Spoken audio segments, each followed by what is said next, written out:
What's going on, guys? It's Jeremy here, back with another video, and today we're going to be addressing the issue of hunched over posture, also known as upper cross syndrome, which is something that honestly the majority of people have nowadays due to increased technology use and increased time spent sedentary. But this definitely isn't an issue that you should just ignore, because not only will you look better, taller, and just overall more confident with better posture, but hunched over posture can make you more prone to injury in the gym and can actually decrease your strength in key lifts in the gym like the bench press and the overhead squat. But before we get started, it's important to know that poor posture is the result of two things. Number one being weakness or inactivity in the muscles that are supposed to pull your chest and your back upright, and number two being overactivity and tightness in muscles that pull your back and your chest forward into this hunched over position. So in this video, I'm going to address these problematic issues and show you a 10-minute daily routine that can be done at the gym or at home, consisting of strengthening exercises, foam rolling techniques, and mobility exercises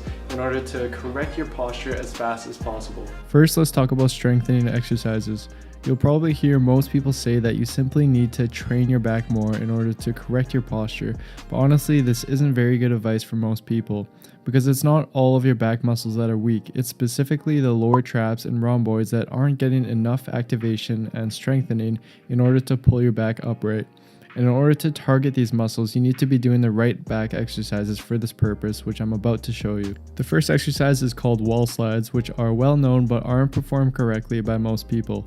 Simply stand with your heels, butt, upper back, shoulders, arms, and hands against the wall like so.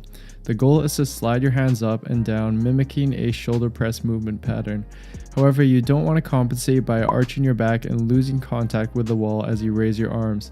Instead, flatten your lower back before starting the movement by engaging your abs, and keep this contact as you perform the exercise. And don't forget to depress your traps before starting the movement. When doing this exercise, you should feel a strong activation in the middle of your back and not in your shoulders or your upper traps. If this is too difficult for you, you can regress it by moving your feet further away from the wall, which will make it a little easier for you. The second exercise is called Pronewise, which for most people should ideally be done on an inclined bench to start. Simply lay on the bench, bring your arms straight out into a Y position with your thumbs pointing up, depress your traps, and raise your arms to the level of your head while keeping them straight. Hold at this top position for 1 to 2 seconds and then come back down and repeat the movement. It's important that you don't compensate by arching your lower back or sticking your head forward during the movement. And again, you should feel a strong contraction in your lower traps in the middle of your back as you perform this exercise. If you want to perform this exercise at home, you can simply do this by leaning over a couch or doing it flat on the ground, which will require a little bit more shoulder mobility. Next, we're going to go into some foam rolling techniques. The first one is going to help with your thoracic spine mobility. To get into position, you want to lay on the floor with your feet and butt on the floor, the foam roller in the middle of your back, and your hands placed over your head like so to get your shoulder blades out of the way. Then you want to lift your hips into the air and slowly roll up and down for a bit to loosen up your upper back before we get into the next step. Once you're done this, you want to put your butt back on the floor and place the foam roller between your shoulder blades.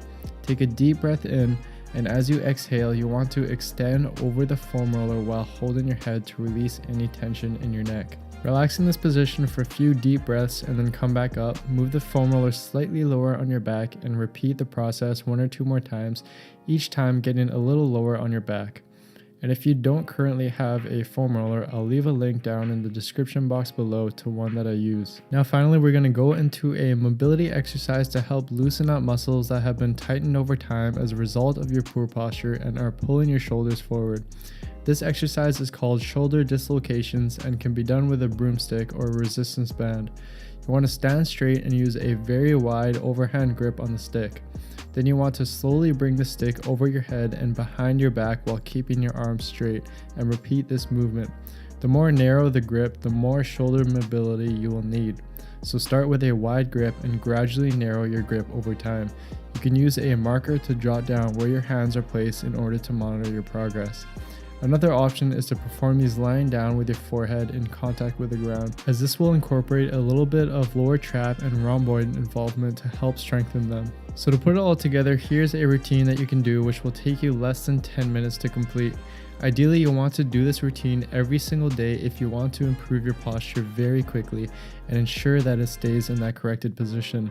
Another thing to note is that you should always be mindful of how your posture is throughout the day, whether you're sitting or standing. One tip I use is to think about someone pulling your body up with a string.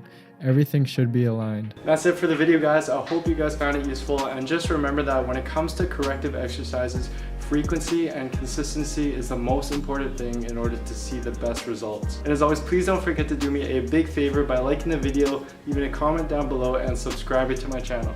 I'd really appreciate it, and it will really help me out. Anyways, that's it for this video, guys. I'll see you next time.